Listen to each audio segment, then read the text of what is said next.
बिस्मिल्लाहिर्रहमानिर्रहीम। अस्सलाम वालेकुम नाज़रीन, आप यूट्यूब चैनल देख रहे हैं। मैं इमरान खान हूँ। इमरान खान साहब का जो केस लगा हुआ है अदालत में तोशाखाना 2 वाला, उसकी समाअत मुलतवी कर दी गई है।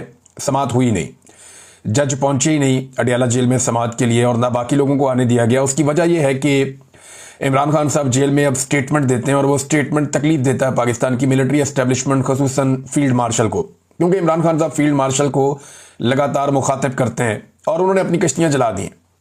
इमरान खान साहब साहब की एक लंबी लड़ाई में है और मैंने आपको पहले भी कहा कि वो टेस्ट मैच खेल रहे हैं मौजूदा एस्टेब्लिशमेंट के साथ। तो क्या एस्टेब्लिशमेंट के बाद इतना वक्त है कि वो इमरान खान के साथ एक लंबा टेस्ट मैच खेल सकेगी? मौजूदा एस्टेब्लिशमेंट हर एक को रिटायर हो जाना होता है, लेकिन आर्मी चीफ के दौरा अमेरिका को लेकर मामला बहुत हसास हैं और पूरा निज़ाम इस बात पर तुला हुआ है कि इस दौरे को मुकम्मल तौर पर पहले की तरह कामयाब बनाया जाए। अब इस हवाले से जो है इमरान खान साहब के स्टेटमेंट, दो चीज़ें हैं ना, एक तो 14 अगस्त पे दोबारा पाकिस्तान तहरीक इंसाफ का एहतजाज है, उसके हवाले से अभी से पकड़ धक्कड़ मारधाड़ शुरू है। हुकूमत जो है वो तमाम फस्तायत के हथकंडे इस्तेमाल कर रही है, सिवाय खैबर पख्तूनख्वा में कहीं भी। अच्छा देखिए, खैबर पख्तूनख्वा को अलग तरीके से डील किया जा रहा है, वहाँ पर सिक्योरिटी के हालात बहुत ख़राब हो गए हैं और बाकी सूबों में पकड़ धक्कड़ और मारधाड़ है। तो दोनों जगह के ऊपर जो है वो आवाम के लिए मुश्किलात हैं। अब 14 अगस्त के हवाले से इमरान खान साहब का कोई स्टेटमेंट ना आए तो हुआ ये कि जज साहब ने जुडिशल कम्प्लेक्स से ही, ये जज है शाहरुख अर्जमंद, इन्होंने वहीं से जनाब ऑर्डर दे दिया कि आइंदा तारीख जो है वो अब 15 अगस्त है, यानी 14 अगस्त का जो एहतजाज है पाकिस्तान तहरीक इंसाफ का वो निकल जाए। उसके बाद 15 अगस्त को इमरान खान साहब का केस चलेगा अडियाला जेल में, तो इसको आगे ले गए हैं। और साथ ही साथ आर्मी चीफ के दौरे से पहले दो लोगों ने ट्वीट किया, ख्वाजा आसिफ ने किया और एक शहबाज शरीफ ने किया। ख्वाजा आसिफ ने दोनों ज़ुबानों में किया, उर्दू में भी किया, अंग्रेजी में भी किया, और इन दोनों ने डोनाल्ड ट्रंप की तारीफ की है और बहुत ज़्यादा तारीफ की है, मीठी वाली तारीफ की है। तो ये बेमौका तारीफ क्यों कर रहे हैं? अभी तो डोनाल्ड ट्रंप ने पाकिस्तान के बारे में ऐसा कुछ नहीं किया, टैरिफ का मामला तो थोड़े दिन पहले हुआ था और पाकिस्तान के मामले में डोनाल्ड ट्रंप का कोई रिसेंट स्टेटमेंट या कोई ऐसी चीज़ भी नहीं है। लेकिन अजरबैजान और आर्मीनिया को लेकर पाकिस्तान के वज़ीर दिफा और पाकिस्तान के वज़ीर आज़म दोनों ने एक एक ट्वीट किया है। बाकी दुनिया को इस बात की इतनी परवाह नहीं है, लेकिन पाकिस्तान इस वक्त अमेरिकी कैंप में पूरी तरह से डोनाल्ड ट्रंप की गोद के मजे ले रहा है और पाकिस्तान के वज़ीर दिफा और वज़ीर आज़म ने उस वक्त डोनाल्ड ट्रंप की तारीफों के पुल बांधे हैं जिस वक्त फील्ड मार्शल जो है वो अमेरिका जा रहे हैं। तो अब आप खुद ही समझदार है कि सारी चीज़ें एक साथ कैसे होती हैं। तहरीक इंसाफ ने नाज़रीन एक चीज़ शो की है, वो मैं आपको दिखाता हूँ। ये आर्टिफिशियल इंटेलिजेंस का कमाल है। ये एक नहीं है, 2-3 तस्वीरें सोशल मीडिया पे गर्दिश कर रही हैं कि इमरान खान साहब मीटिंग कर रहे हैं और ये एक पुलिस वाला मेज़ के नीचे घुसा हुआ है, एक पर्दे के पीछे छुपा हुआ है। तो इस किस्म की आर्टिफिशियल इंटेलिजेंस की कुछ तस्वीर जो है वो सोशल मीडिया पे गर्दिश कर रही है और वहाँ दिखाया जा रहा है कि जनाब ये छोटी सी मेज़ है, इसके नीचे पुलिस वाला छुपा हुआ है, आधा नजर आ रहा है हर तरफ से। तो यहाँ छुपकर कैसे एक पूरी साजिश को बेनकाब किया जा सकता है? यानी ये कैसे मुमकिन है कि पुलिस वाला उसी कमरे में मौजूद हो जहां पे इमरान खान साहब एक बड़ी घिनौनी किस्म की मुबैना तौर पे साजिश कर रहे थे। अब मैंने पाकिस्तान तहरीक इंसाफ के वकला को भी कहा कि इमरान खान के कमरे में वहां पे तो मैं भी गया हुआ हूं और मैंने वो देखा हुआ है जहां पे वो मीटिंग इमरान खान करते थे सबसे।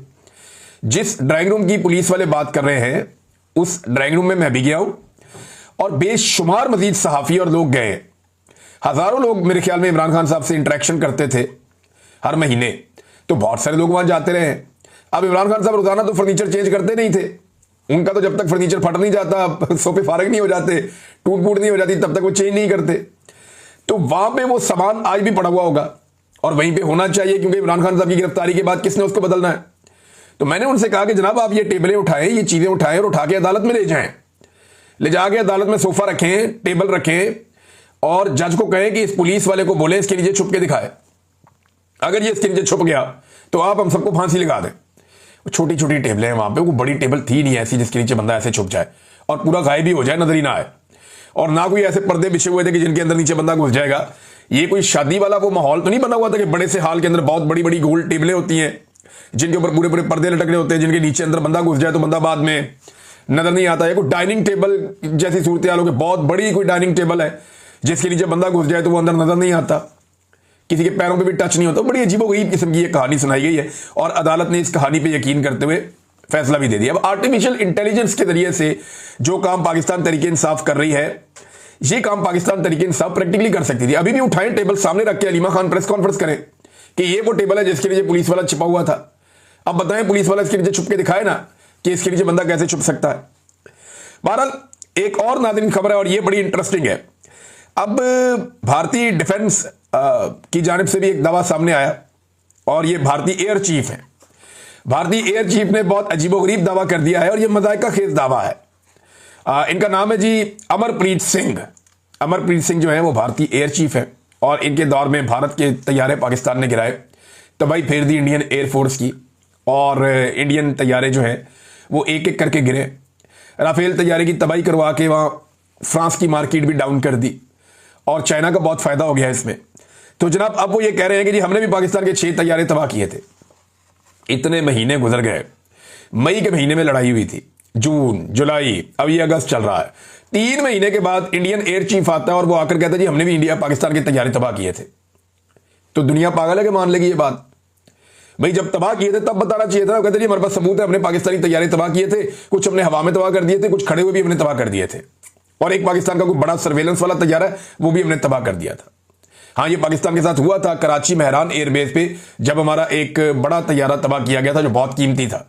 वो उस वक्त एक हुआ था हमारे साथ वाकया, लेकिन ये बिल्कुल झूठ है, इसका कोई सबूत इनके पास नहीं है।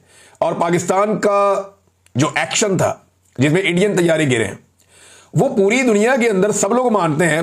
अमेरिकी सदर कहता है बार बार इनके तैयारे गिर गए, उनको शर्मिंदा करते हैं, उनकी अपनी पार्लियामेंट के अंदर सब कहते हैं। तो इंडिया बहुत बुरी तरह एक्सपोज हुआ। वो अपने लोगों को खुश करने के लिए एक प्रोपेगेंडा चला रहे हैं क्योंकि हमारी आवाज़ इंडिया तक पहुंचती नहीं है। इन्होंने हमारे सारे चैनल्स इंडिया में ब्लॉक कर दिए हैं। इंडिया में क्या, इधर हमारे पाकिस्तानी एस्टेब्लिशमेंट ने पाकिस्तान में भी ब्लॉक कर दिए हैं। ये हालात पैदा कर दिए गए। अच्छा, जो इंडियन क्लेम है उसके बाद किसी किस्म का दुनिया से कोई भी किसी किस्म का रद्द अमल भी नहीं आया, क्योंकि लोगों को इस बात का आइडिया है कि ये आदमी ने बंगी मारी है और अपने लोगों के बीच में बैठ के एक बड़क मारी है, इसकी कोई हैसियत है नहीं, हकीकत से इसका दूर दूर तक कोई ताल्लुक नहीं है। नाज़रीन, पाकिस्तान में एक और हाज़र सर्विस मेजर जनरल नूर वली को वजारत दाखिला में अहम ओहदे पर तैनात कर दिया गया है और बहुत सारे लोग कह रहे हैं कि इसके पीछे फील्ड मार्शल साहब का दिमाग है और उन्होंने इस तैनाती के लिए कोशिश की है और एक हाज़र सर्विस मेजर जनरल नूर वली को तैनात कर दिया गया वजारत दाखिला के अंदर। यानी नादरा का कंट्रोल पहले ही पाकिस्तानी फौज के पास है, एक सर्विंग जनरल उसको हेड करते रहे, उनके पास वो कंट्रोल है सारा डाटा का पाकिस्तानियों का। और अब जो है वो ये जो है वजारत दाखिला में एक और इंपॉर्टेंट जगह पे एक और मेजर जनरल आकर बैठ गए। ये क्यों हो रहा है? यानी ये तो सिविलियंस के इदारे हैं, इनको तो सिविलियंस ने कंट्रोल करना है और उन सिविलियंस ने कंट्रोल करना है जिन्होंने बाकी इदारों पे भी नजर रखनी है। तो इस मुल्क में तो एस्टेब्लिशमेंट का एहतसाब का सिलसिला ही खत्म हो जाएगा जब सारा का सारा कंट्रोल ही एस्टेब्लिशमेंट के बाद चला जाएगा। तो आहिस्ता आहिस्ता हो यह रहा है कि तमाम इदारों में अपने बंदे बिठाने के बाद पाकिस्तान की मिलिट्री एस्टेब्लिशमेंट आहिस्ता आहिस्ता पाकिस्तान के हर इदारे को अपने कंट्रोल में ले रही है। उन्हें ऐसा लगता है कि जितना अच्छा उनका कंट्रोल होगा पाकिस्तान के तमाम इदारों पे, उतने बेहतर अंदाज में वो अपनी मर्जी के फैसले कौम के ऊपर मुसल्लत कर सकेंगे। लिहाजा ये सारा कुछ हो रहा है, हम होता हुआ देख रहे हैं, साथ साथ रिपोर्ट कर रहे हैं, लेकिन ये सिलसिला कब तक चलेगा ये कोई कुछ नहीं कह सकता। एक दिन आएगा जब ये काया पलटेगी और हालात बेहतरी की तरफ जाएंगे।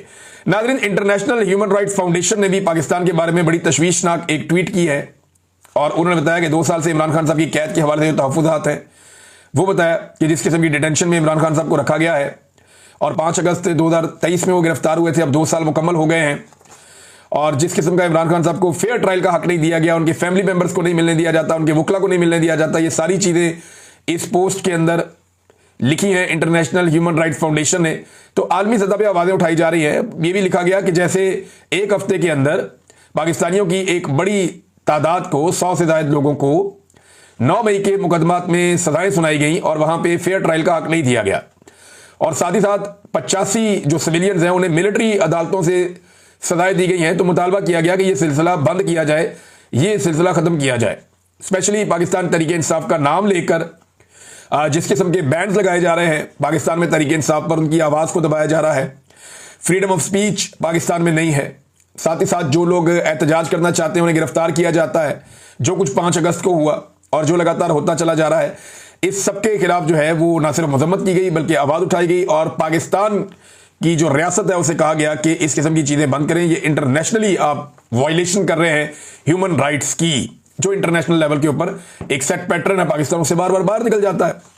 अब नाज़रीन, बलूचिस्तान की सूरत हाल क्या पाकिस्तान के हाथ से बाहर निकल रही है एक्चुअली तो बलूचिस्तान पाकिस्तान है ना, एक सूबा पाकिस्तान का, लेकिन बलूचिस्तान के हालात लगातार बिगड़ते जा रहे हैं।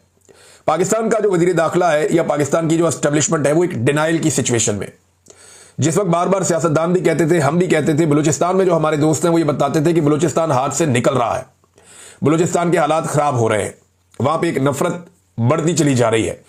तो उस वक्त सब कहते थे कि ये लोग प्रोपेगेंडा कर रहे हैं और ये लोग पाकिस्तान के खिलाफ हैं, पाकिस्तान के गद्दार हैं और ये बगावत पे उकसा रहे हैं। हम पहले बता रहे थे कि चीजें हाथ से निकल रही हैं और ये कहते थे एक एसएचओ की मार है। इन्होंने बहुत झूठ बोला कौम से। जाफर एक्सप्रेस के इंसिडेंट में जो कुछ हुआ उस सारे को कौम से छुपाया गया। बहुत सारी चीजें जो कौम को पता होनी चाहिए थी वो कौम को नहीं बताई गई और बलूचिस्तान आहिस्ता आहिस्ता आहिस्ता एक नो गो एरिया में कन्वर्ट हो गया।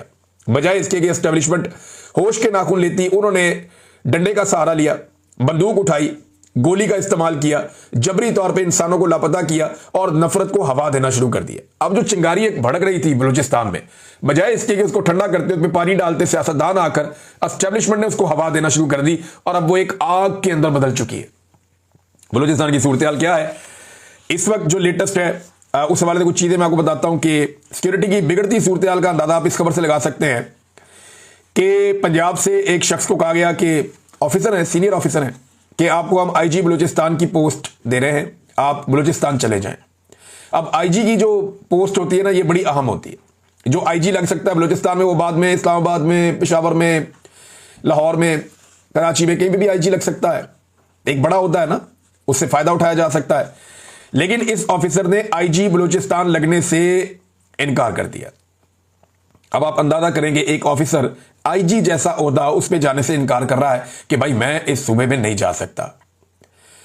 और यौम आज़ादी की जो तकरीबात हैं वो 7 अगस्त को पेशगी मना ली गई, ये भी आप अंदाजा कर लें। यानी आप 14 अगस्त की तकरीबात यौम आज़ादी मनाते हैं ना, वो 7 अगस्त को पेशगी तकरीबात कर ली गई। अब विजुअल इकट्ठे किए जा रहे हैं जनाब 14 अगस्त पे हम चला लेंगे।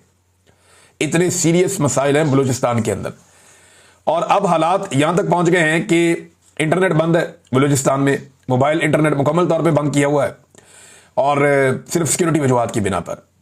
और रात के वक्त जी पब्लिक ट्रांसपोर्ट बंद कर देते हैं पूरे बलूचिस्तान में, मगरिब के बाद कोई गाड़ी नहीं छोड़ते, कहीं किसी को नहीं जाने देते। और पंजाब जाने वाली बसों में 2 गनमैन तैनात किए जाते हैं अब हर बस के अंदर, ताकि लोग जो है वो हिफाजत के साथ पहुंच सकें। ऐसा पाकिस्तान में और कहीं नहीं होता। और पंजाब से आने वाली मुसाफिर बसों को सिर्फ दिन के वक्त सफ़र की इजाज़त दी जाती है और नहीं दी जाती बाकियों को। जो अहले तशी हैं, जो ज़ायरीन हैं, इसमें सुन्नी भी चले जाते हैं, ये ईरान और इराक, तो इसमें ये जो ज़ायरीन जाते हैं इनको सड़क के ज़रिए जाने से मना कर दिया गया है। और सरकारी अफसरान और मेंबरान असम्बली को हदायत की गई है कि वो तनहा बिल्कुल सफ़र ना करें, बड़ी सिक्योरिटी के अंदर ट्रैवल करें। ये नाज़रीन बलूचिस्तान की सूरत हाल है। जो लोग ये दावा करते हैं कि बलूचिस्तान ठीक हालात में है, वो जाकर ज़रा आईना देखें और अपने गिरबान में झांकें कि उन्होंने इस डिनाइल में बलूचिस्तान को कहां तक पहुंचा दिया है। इंतहाई मखदूश सूरत हाल है और इसको ठीक करने का तरीकाकार क्या है? सिर्फ एक तरीका है कि आप आईने पाकिस्तान पर अमल करें, आप जबरी गुमशुदगियां बंद करें, बलूचिस्तान के नौजवानों से बात करें। समीदीन बलोच साहिबा पहुंची हैं, अब लगभग 25 दिन से ज्यादा हो गए हैं बलूचिस्तान में जबरी गुमशुदगियों के खिलाफ और खवातीन की गैर कानूनी गिरफ्तारियों के खिलाफ एक एहतजाज चल रहा है इस्लामाबाद में। लोग रोजाना आकर बैठ जाते हैं धरना देने के लिए, एहतजाज करते हैं, कभी सड़क पे, कभी कहीं, जहां उन्हें जगह मिलती है वो बलोच खवातीन है वो आकर बैठती हैं, वो एहतजाज करती हैं। अब समीदीन बलोच साहबा ने वहां पे एक स्टेटमेंट दिया, उन्होंने कहा जी अगर हम रियासत को तस्लीम ना करते तो यहां पुरअमन सड़कों पर नहीं बैठते। अब ये कितनी क्लैरिटी के साथ वो ये कह रही है। पाकिस्तान की पूरी रियासत इन्हें दहशतगर्द साबित करने में तुली हुई है। जो लोग एहतजाज कर रहे हैं कि ये रियासत को नहीं मानते तो दहशतगर्द है, वो अपने मुंह से कह रही है वहां बैठ के अगर हम रियासत को तस्लीम ना करते तो यहां पुरअमन सड़कों पर नहीं बैठते। आज हमारे हाथ में भी बंदूक होती, बंदूक उठाना आसान ऑप्शन होता। इस तरह इस्लामाबाद की सड़कों पर बैठकर आइन और कानून की बात करना जुर्रत और जमीर की बात है। अगर आज हम पुरअमन एहतजाज कर रहे हैं तो रियासत को चाहिए कि हमारे इस एहतजाज को सुने।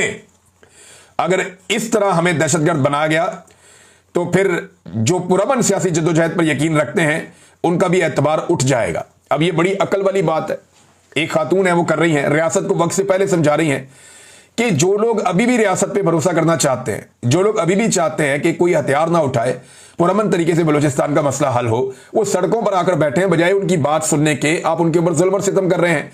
आप क्यों सबको दीवार से लगाकर ये चाहते हैं कि पूरा का पूरा बलूचिस्तान ये हथियार उठा ले? ये रियासत की गलत पॉलिसी है। इसको नवाज शरीफ ने माजी में कंडेम किया था, आजकल नवाज शरीफ खामोश है। इसको इमरान खान साहब ने कंडेम किया था, आजकल वो जेल में है। और हर दौर में ये जुल्म होता रहा है बलूचिस्तान के लोगों के साथ, कबायली इलाकों के लोगों के साथ। अब ये सिलसिला रुकना चाहिए, क्योंकि अब काफी ताखीर होती चली जा रही है और हालात एक के बाद एक मजीद खराब होते चले जा रहे हैं गुजरते वक्त के साथ। नाज़रीन, मेरे पास दो खबरें और हैं। एक तो ये है कि गर्मी की वजह से जो पंजाब के स्कूल हैं वहां पे ये कह दिया गया है कि 1 सितंबर को स्कूल खुलेंगे, यानी बच्चों का 15 दिन का मजीद नुकसान हो जाएगा। अब मौसम तो तब्दील हो रहा है, बजाय इसके कि बच्चों को सहूलतें दी जाएं, स्कूलों को अपग्रेड किया जाए, सूरत को बेहतर किया जाए, ये जो लंबी छुट्टियां हैं ये बच्चों के सिलेबस का नुकसान करेंगी। ये भी एक रियलिटी है। टीचर्स ने मुझे बताया कि ये इससे नुकसान होगा। अब देखिए आगे स्मोक आ जाएगी। स्मोक के दिनों में दोबारा स्कूल बंद कर दिए जाते हैं। उसकी वजह यह कि एक नया फिनोमिना है ना, तो अगर गर्मियों की छुट्टियां 3 महीने तक लंबी भी हो जाती थी तो फिर जो सर्दियों में ये कसर पूरी हो जाती थी। लेकिन अब सर्दियों में स्मोक की वजह से स्कूल बंद किए जाते हैं और बच्चे स्कूल नहीं जा पाते। ये एक नई चीज़ है। तो क्लाइमेट चेंज ने जो पाकिस्तान के अंदर इन्वायरमेंट की तबाही हुई है गुज़िश्ता चंद दहाइयों में, जिस पे हमने बिल्कुल तवज्जो नहीं दी, उसने बच्चों की तालीम और आने वाले जो नस्ल है उसकी ट्रेनिंग पे बड़े खौफनाक असरात डाले हैं। और ये चीज़ें हमें फेस करनी पड़ेंगी। पाकिस्तान को बेहतर प्लानिंग की ज़रूरत है। लेकिन मौजूदा रजीम जो है इसके पास तो हर चीज़ का एक ही हल है, बंद कर दो। कोई मसला हो रहा है इंटरनेट बंद कर दो, कोई और बात हो रही है मोबाइल फ़ोन बंद कर दो, कोई वाकया होने वाला जी डबल सवारी बंद कर दो, कोई और चीज़ हो रही है जी दहशतगर्दी का खतरा है जनाब डबल सवारी बंद कर दो, स्कूल बंद कर दो, सड़कें बंद कर दो, यानी लीडर भी बंद कर दो। इनके पास हर चीज़ का एक ही हल है कि बंद कर दो। किसी चीज़ को दुरुस्त करने की कैपेसिटी है नहीं और बंद करने के अलावा इनको कुछ और आता नहीं है। नाज़रीन, पाकिस्तान में शुगर मिलों को नवाजने के लिए जो है वो एक लंबा सिलसिला चल रहा है। अब ये एक और काम डाल दिया गया है। ये दो चीज़ें हुई हैं। एक तो चीनी के अंदर ये बेशुमार पैसा कमाते हैं। जब ये खरीदारी करते हैं गन्ने की तो ये इस तरीके से खरीदारी करते हैं कि किसानों को इंतजार कराते हैं, उन्हें किराया पड़ता रहता है ट्रॉलियों का, गन्ना खुश्क होता रहता है और ये बाद में उसका वजन कम करके फिर खरीदते हैं। एक तो वजन के अंदर 2 नंबरी करते हैं, दूसरा वजन में 2-3 किस्म की 2 नंबरियां हैं जो ये लोग करते हैं, और दूसरा ये कीमत अदा नहीं करते किसान को पूरी, बहुत सस्ता गन्ना खरीदते हैं।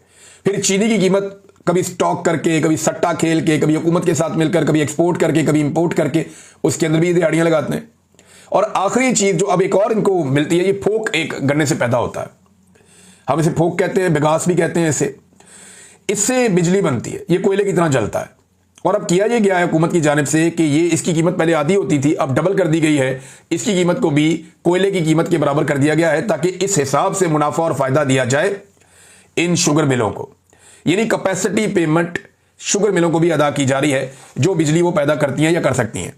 जो दस्तावेजात आई हैं उनके मुताबिक, ये एग्जैक्ट प्रेस की न्यूज़ है, वो ये कहते हैं कि दस्तावेजात में इंकशाफ हुआ है कि गन्ने के फोक से बिजली बनाने वाली 8 शुगर मिल्स को हुकूमत की जानिब से कैपेसिटी पेमेंट अदा कर दी गई है। और इसमें जनाब गुज़िश्ता माली साल में 8 शुगर मिल्स को 3 अरब 42 करोड़ रुपए अदा किए गए। अलमुइज इंडस्ट्री को पैसा दिया गया नाजरीन।